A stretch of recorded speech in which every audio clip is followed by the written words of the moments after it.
All right, welcome to The Explainer. Today we're jumping into a story all about a teenager who, well, completely rewrites his own history by accident.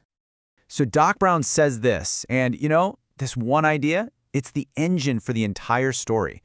The idea that one tiny little change, something you wouldn't even think about, can have these massive, snowballing consequences. And our hero is about to find that out the hard way. Like, the really hard way. So, let's set the scene. It's 1985, and we meet Marty McFly. He's a teenager, he wants to be a rock star, but honestly, he feels like his whole family is just stuck. They're in this endless loop of disappointment, and everywhere he looks, it's just failure. And right at the center of all that disappointment, it's his dad, George.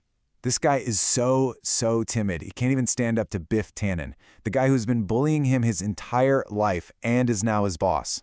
The best example? Biff wrecks their car, and somehow Biff bullies George into paying for his dry cleaning. It's a perfect picture of a life with zero backbone. And this is what absolutely haunts Marty, the fear that he's going to end up just like his dad.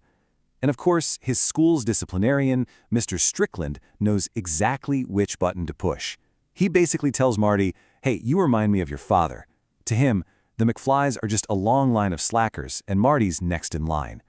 At home? Oh, it's not any better. The whole family vibe is just missed opportunities, a little bit of resentment, and this feeling that life just kind of happened to them. The big excitement at the dinner table is that Uncle Joey didn't get parole again. This is a family where failure is just normal. But Marty does have an escape, right? It's his friendship with the town's resident mad scientist, Dr. Emmett Brown. And it turns out, Doc has been working on something that is about to change the world. For real. So Doc shows him his masterpiece, a time machine, built into a DeLorean, of all things. The key, he says, is something called the flux capacitor. But just as they're testing it out, everything goes sideways. The terrorists Doc ripped off for plutonium show up, guns blazing. They shoot Doc, and Marty has to jump in the DeLorean and just floor it. He hits exactly 88 miles per hour, and boom! He doesn't just get away. He literally vanishes from 1985. Just a flash of light, some fire trails on the asphalt, and a bunch of very, very confused terrorists left behind. And where does he end up? 30 years in the past. Hill Valley, 1955. It looks all perfect and idyllic, but he is about to make a mistake. A massive, catastrophic mistake that could literally wipe him from existence. Well, Marty's about to find out. He's trying to find his dad as a teenager, and he finds him, up in a tree, being a peeping Tom, which is weird enough.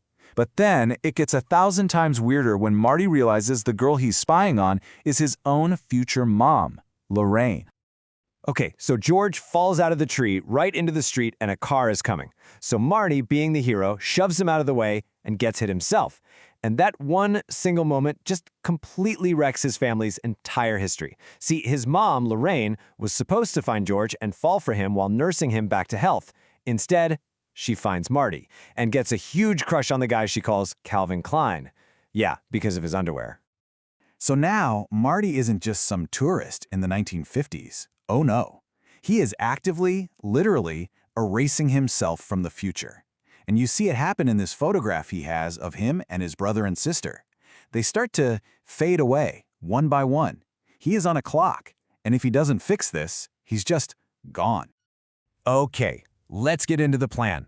Marty's mission now has two parts, and they both seem completely impossible. First, get his parents to fall in love. Second, find a way to get back to 1985. So he finds the 1955 version of Doc Brown, who is, completely floored that his crazy invention actually works. But here's the problem. The trip back needs an insane amount of power. We're talking 1.21 gigawatts. That number is so huge in 1955, the Doc just yells, "Great Scott!" He doesn't even know what a gigawatt is. And the only thing they can think of that can produce that kind of juice? A bolt of lightning. Now, lucky for them, Marty actually has a flyer from the future that says exactly when and where lightning is going to strike the town clock tower. So the power problem? Solvable. But the real problem, the much bigger problem, is how do you get his painfully shy dad, George, to connect with his mom, Lorraine, who's now totally infatuated with Marty? The whole thing has to go down at the Enchantment Under the Sea school dance. So it all comes down to this. One night, where two things have to happen perfectly: a first kiss and a lightning strike. So you've got these two things happening at once. At the dance, the plan is for George to rescue Lorraine from Marty, who's pretending to be a creep, but the plan goes completely off the rails. Biff, the bully, shows up, throws Marty in the trunk of a car, and then starts getting aggressive with Lorraine for real. And this is the moment everything changes. George shows up expecting to save Lorraine from Marty, but he finds Biff instead. And seeing her in actual danger, something inside him just clicks.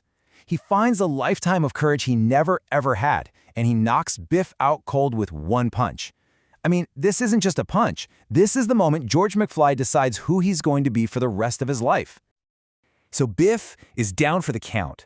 George and Lorraine go into the dance, and they finally have their first kiss on the dance floor. Marty's photo starts to come back into focus. He's solid again. At the exact same time, he's racing the DeLorean through the storm to get to the clock tower where Doc is waiting. Oh, and somewhere in all that chaos, he basically invents rock and roll. It's a busy night. And he makes it. He gets back to 1985. But it's not the same 1985 he left. Because of what he did in the past, because of that one punch his dad threw, the entire world has changed. I mean, check this out. That one single act of courage completely remade his reality. His family, they're confident now. They're successful. They're happy. His dad is a successful sci-fi author. And Biff Tannen? Well, Biff is now the guy who comes over to wax their cars. The tables have completely turned. George's transformation wasn't just about his personality. It was about their whole life. That confidence completely changed their fortunes. And for Marty, he finally has that brand new, decked-out 4x4 truck he was dreaming about at the start of the story. So what's the big takeaway here? Marty's whole adventure proves that the future isn't set. It's not written in stone. It's something we build, one choice at a time. And it kind of makes you think, doesn't it? What's one moment in your past where a single act of courage could have changed, well, everything?